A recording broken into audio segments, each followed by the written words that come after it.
आप सुन रहे हैं माई डेडली डेविल लव, जिसके राइटर हैं उदय कश्यप, और उनकी इस जुनूनी कहानी को आवाज दी है नितिका चौधरी यानी कि मैंने।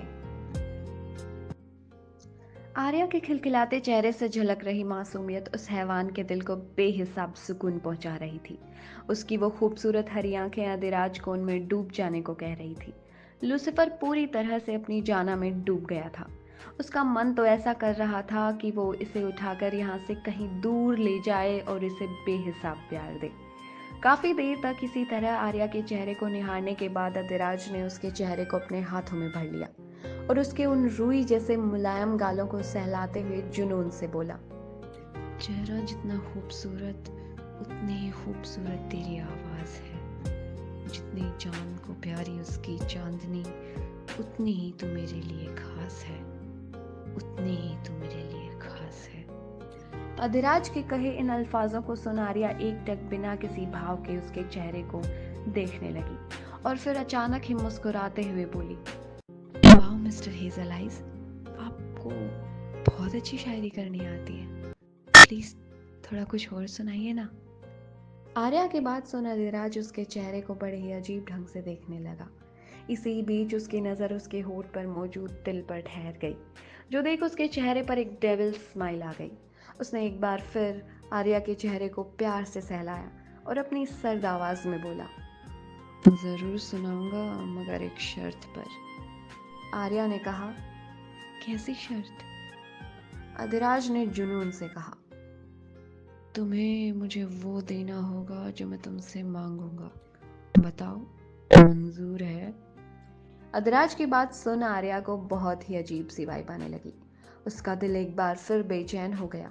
अपनी इसी बेचैनी को कंट्रोल करते हुए आर्या ने एक बार फिर गहरी सांस ली और धीमी आवाज में बोली, क्या चाहते हैं आप मुझसे? तुम डरो मत डॉल, मैं कुछ भी नहीं मांगूंगा जो तुम मुझे दे ना पाओ। लेकिन याद रखना, अधिराज शब्दों और वादों का बहुत पक्का है। मुझे धोखेबाजों और फरेबियों से सख्त नफरत है, इसलिए वादा वही करना जो पूरा कर पाओ, क्योंकि बाद में इनकार करने का तुम्हारे पास कोई और रास्ता नहीं होगा। अधिराज ने उसके बालों को ठीक करते हुए कहा। यह आखिरी पंक्ति कहते वक्त अधिराज की बातों में उसके अंदर मौजूद लूसीफर की झलक साफ दिखाई दे रही थी। वहीं इन अल्फाजों को सुन आर्या की आंखों में भी एक बार खौफ उतर आया, जिसे भले ही आर्या महसूस न कर पाई हो, मगर अधिराज ने बहुत अच्छे से महसूस कर लिया था, जिससे उसके चेहरे पर मौजूद डेविल स्माइल और ज्यादा गहरी हो गई। आप पहले बताइए तो सही कि आखिर आप मुझसे चाहते क्या है? आर्या ने डरते डरते पूछा। डोंट वरी डॉल, जो भी मांगूंगा वो देना तुम्हारे लिए बिल्कुल मुश्किल नहीं होगा। और वैसे भी अधिराज उसी चीज की मांग करता है जो सामने वाला उसे दे सके, और फिर तुम्हारे पास तो मुझे देने के लिए बहुत कुछ है। अधिराज ने अपनी गर्म सांसें आर्या के चेहरे पर छोड़ते हुए कहा, जो सुन आर्या जैसे ही दूसरा सवाल करने को हुई वैसे ही अचानक कार रुक गई।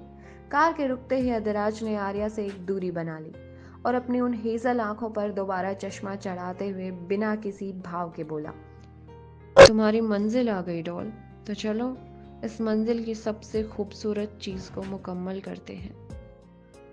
इतना कहकर उसने कार का दरवाजा खोला और कार से उतर गया। उसने एक नज़र आसपास खड़े अपने गार्ड्स पर डाली और फिर आर्या की साइड आकर उसे कार से बाहर उतारा, वो भी बाकायदा उसका हाथ पकड़कर। आर्या, जो कि अब अधिराज के साथ अच्छा महसूस करने लगी थी, उसे अधिराज की करीबी में अब सुकून मिल रहा था, और शायद इसलिए वो ना चाहते हुए भी खुद को उसके करीब जाने से नहीं रोक पा रही थी। आर्या के बाहर आते ही अधिराज ने उसके हाथ को कसकर पकड़ लिया, जो महसूस कर आर्या कभी अपने हाथ को देखती तो कभी अधिराज को, मगर अफसोस अब वो कैसा भी सवाल करने के लिए बिल्कुल तैयार नहीं थी। अधिराज ने आर्या के हाथ को अपनी उंगली से सहलाया और फिर उसे लेकर मॉल की ओर बढ़ गया। उसके साथ साथ उसके गार्ड्स भी चल रहे थे, जिन्हें देख आर्या को ऐसी वाइब आ रही थी जैसे वो किसी अंडरवर्ल्ड के डॉन की वाइफ हो और आज वो अपने पति के साथ शॉपिंग पर आई हो। अब आर्या को क्या पता कि वो अंडरवर्ल्ड के बादशाह की चाहत है, उसकी आशिकी है, जो उसके लिए हर हद पार करने को तैयार है। अधिराज आर्या को लेकर मॉल में आया और इधर उधर देखने लगा। तभी मॉल का मैनेजर दौड़ते हुए उसके पास आया और उसके आगे सिर झुकाकर बोला, मिस्टर रानावत, आपका बहुत बहुत स्वागत है। सर आइए बैठिए। बैठने का वक्त नहीं है मेरे पास। मुझे 10 मिनट के अंदर इस मॉल की सबसे खूबसूरत ड्रेस चाहिए। ऐसी ड्रेस जो बिल्कुल यूनिक हो, जिसे आज से पहले किसी ने ना पहना हो। और याद रहे, ड्रेस डिज़ाइनर ही होनी चाहिए, जो हमारी डॉल की खूबसूरती की बराबरी कर सके। अधिराज का आदेश सुन बेचारे मैनेजर की सांसें अटक गई। भला 10 मिनट में ऐसी ड्रेस ढूंढ पाना उसके लिए मुश्किल ही नहीं, नामुमकिन था। मगर यहाँ तो वो बेचारा इनकार भी नहीं कर सकता था, वरना ये बेरहम माफिया उसे मौत के हवाले करने से पहले एक पल भी नहीं लगाएगा। उसने एक गहरी सांस ली और फिर बिना देरी किए लग गया बादशाह की ख्वाहिश को पूरा करने में। इसी बीच अधिराज ने आर्या को एक कुर्सी पर बैठा दिया और खुद अपने घुटनों के बल बैठकर उसके चेहरे को देखते हुए बोला, आर यू ओके डॉल? तुम्हें कुछ चाहिए तो नहीं? नहीं, मुझे कुछ नहीं चाहिए मिस्टर हेजल आइस, आर्या ने धीमी आवाज में कहा। जो सुन अधिराज खड़ा हुआ और अपने फोन में कुछ देखने लगा। इसी बीच आर्या की नजर सिर्फ उसी पर थी। न जाने क्यों, मगर अब उसे अधिराज से डर लग रहा था। उसकी वो जुनूनी आंखें जिनमें अब सनक उभर आई थी, उसकी सांसों को तेज कर रही थी। इसी बीच मैनेजर कुछ ड्रेसेस के साथ वहां आया। बेचारा पूरा का पूरा पसीने से लथपथ हो चुका था। उसकी ऐसी हालत देख आर्या को उस पर तरस आ गया। वो अपनी जगह से खड़ी हुई और उन ड्रेसेस को ध्यान से देखने लगी। वो सभी ड्रेसेस सामान्य ही थी, कुछ ज्यादा सुंदर नहीं थी। मगर आर्या, जो अधिराज के पागलपन से थोड़ी थोड़ी वाकिफ हो चुकी थी, उसने एक गहरी सांस ली और उन ड्रेसेस में से एक ब्लैक फिश कट गाउन को चूज कर लिया और अधिराज की ओर देखते हुए बोली, मुझे ये ड्रेस बहुत खूबसूरत लगी है, मैं यही खरीदना चाहती हूँ। आर्या की बात सुन अधिराज उसके पास आया और उसकी आंखों में आंखें डालकर बिना किसी भाव के बोला, तुमसे कहा था ना कि मुझे झूठ, धोखे और फरेब से नफरत है। इसके बावजूद भी तुमने मुझसे झूठ बोला। गलत किया, लेकिन तुम्हारी पहली गलती थी, इसलिए मैं तुम्हें माफ कर रहा हूँ। मगर कोशिश करना कि आखिरी गलती भी हो, क्योंकि हर बार मैं माफ नहीं कर पाऊंगा। इतना कहकर उसने ड्रेसेस पर एक नजर डाली और उसके चेहरे को देखते हुए बोला, इनमें से कोई भी ड्रेस तुम्हारे लायक नहीं है doll, so just leave this, हम कहीं और चलकर खरीदते हैं।